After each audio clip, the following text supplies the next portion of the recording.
अगर मोबाइल का आपको सोर्स क्लियर नहीं है तो वो मोबाइल परचेस नहीं करना चाहिए या फिर किसी को बेच नहीं देना चाहिए। वो कभी भी किसी भी गलत काम में यूज़ हो सकता है। क्या आप भी छोटे मोबाइल से छोटा टब और बड़े मोबाइल से बड़ा टब लेने के चक्कर में अपना पुराना मोबाइल बेच देते हैं? तो सावधान हो जाइए, क्योंकि एक ऐसा खुलासा हुआ है जिसको सुनकर आप भी हैरान हो जाएंगे।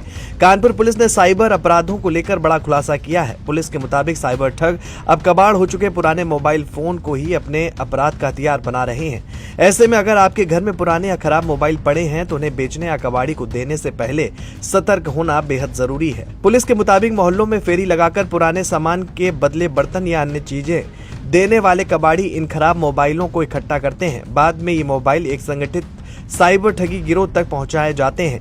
ठग इन कबाड़ फोन से काम के पार्ट्स निकालकर कस्टमाइज्ड फोन तैयार करते हैं, जिनका इस्तेमाल साइबर फ्रॉड में किया जाता है। कानपुर पुलिस ने हाल ही में ऐसे करीब 20 साइबर अपराधियों को गिरफ्तार किया है। इनके पास से 17 एंड्रॉयड फोन, 4 कीपैड फोन और अन्य इलेक्ट्रॉनिक डिवाइस बरामद हुए हैं। जांच के दौरान ये भी पाया गया है कि इन डिवाइस में से अधिकांश पुराने और कबाड़ मोबाइल के पार्ट से तैयार किए गए थे।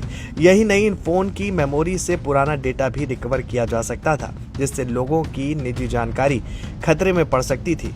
पुलिस अधिकारियों की माने तो इन कस्टमाइज्ड फोन को तैयार करने के बाद कुछ एजेंट इन्हें साइबर ठगों तक पहुंचाते थे।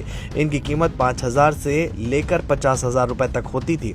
ठग इन फोन का इस्तेमाल कर लोगों को कॉल, मैसेज या अन्य डिजिटल माध्यमों से निशाना बनाते थे। वहीं एडीसीपी सुमित रामटेक ने क्या कुछ कहा, वो भी जरा सुनिए। रेवना वाला जो ऑपरेशन हुआ था साइबर ठगों के विरुद्ध, उसमें बहुत सारे मोबाइल जो हमको बरामद हुए, उनका सोर्स ट्रेस नहीं हो पा रहा है कि वो मोबाइल कहाँ से आए हैं। फिर थोड़ी पूछताछ करने पे ये पता चला कि ये कहीं से कबाड़ियों से खरीदे गए हैं।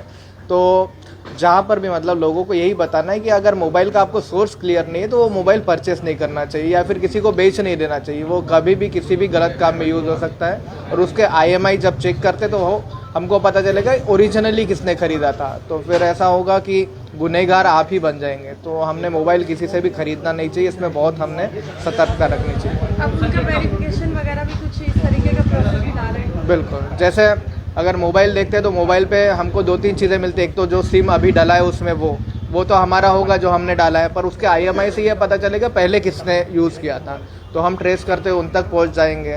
तो इसकी वजह से थोड़ी दिक्कत होती है। तो हमने ऑथेंटिक सोर्सेज से ही मोबाइल खरीदना चाहिए, कबाड़ वाली दुकान से या फिर सेकंड हैंड मोबाइल खरीदने से बचना चाहिए। तो उसको कैसे अवेयर करेंगे पब्लिक के लिए? जैसे यही होता है कि अभी जो रेवना वाला रेड हुआ था, वहाँ पर आपको छोटे छोटे कीपैड वाले या फिर टच स्क्रीन भी मोबाइल दिखे होंगे। तो वो ऐसे ही होते हैं कि जो मोबाइल हम यूज़ नहीं करते तो हमने कबाड़ी वाले को बेच दिया और वो बेचने के बाद इन्होंने खरीद लिया।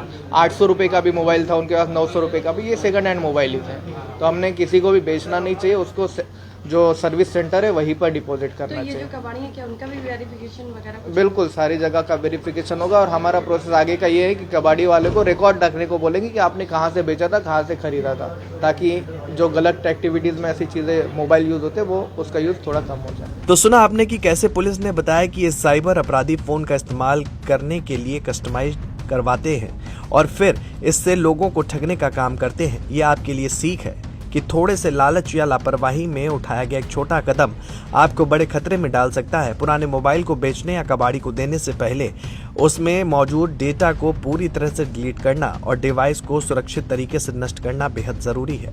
आपकी एक छोटी सी सावधानी साइबर ठगी जैसी बड़ी घटनाओं से आपको और आपके परिवार को सुरक्षित रख सकती है। Desk report, GMD news.